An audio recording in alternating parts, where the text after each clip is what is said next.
It's almost end of 2025. Today I'd like to show you my top 5 favorite purchases that I made as creative this year. So for those of you who don't know me, my name is Kotaro. I'm a Japanese designer based in Hong Kong. I've been running a brand called Gira Gira for like the last 18 to 24 months. It's a brand that's specialized in what I call speculative workwear. Basically, it's a workwear for occupation that doesn't really exist. Without further ado, let's get into the top 5.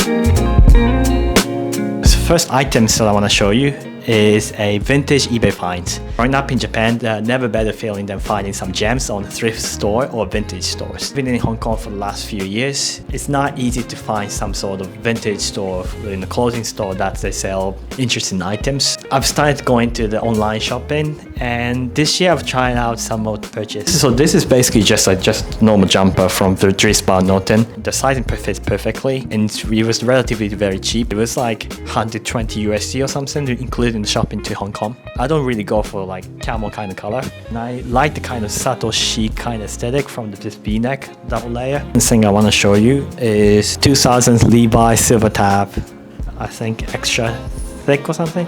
It's a painter trouser, painter jeans. You could see all these like details. Growing up, I was really into like skater culture and stuff like that in Japan. You know, I was wearing like Levi's jeans or Edwin jeans growing up. I've not been wearing jeans quite often, and this year I wanted to kind of challenge myself to try out some jeans. It's not really fashion related, but it's a new headphone from B&O, H95 I guess is the name. I know it's fairly more expensive than other competitors, but as a designer, I simply admire something that's beautifully crafted. I was using a model called H93 past 8-9 years. It was brilliant, but it was getting scruffy, and the Bluetooth connection was kind of getting unstable. When I was looking into buying a new headphone, I was of course considering a AirPods Pro, AirPods Max, and I especially looking into the champagne color. That was a beautiful color. But one thing that I don't like about AirPods Max is the shape looks like almost like a pillow in your ears. So I went in to spend, I think, slightly more than what it was than AirPods Max.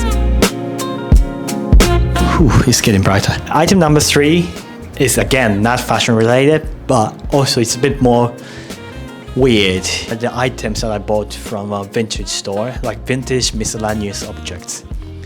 So let me show you one example. If you see this, could you guess what it is?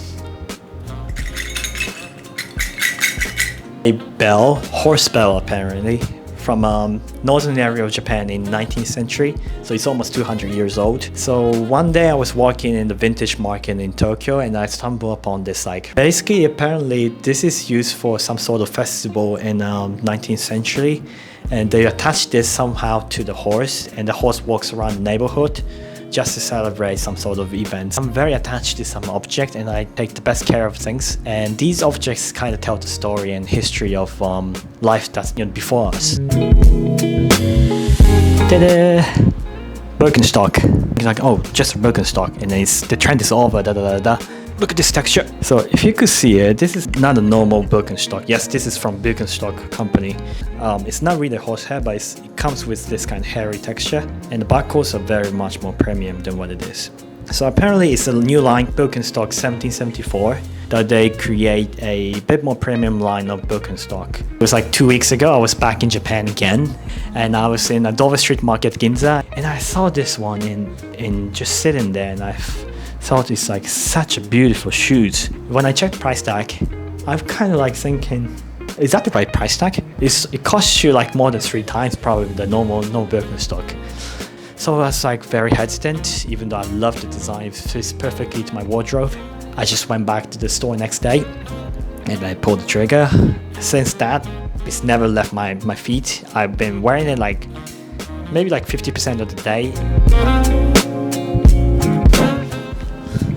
My clothing samples.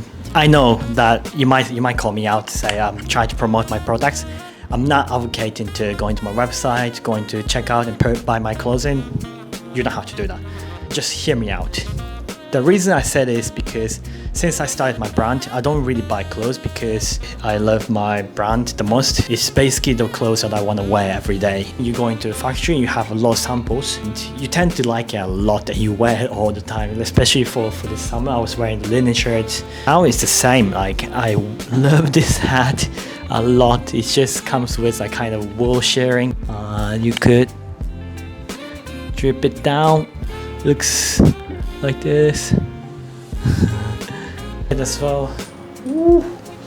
Sorry, actually the trouser that I'm wearing as well. Also the trouser I'm wearing and the ring I'm wearing.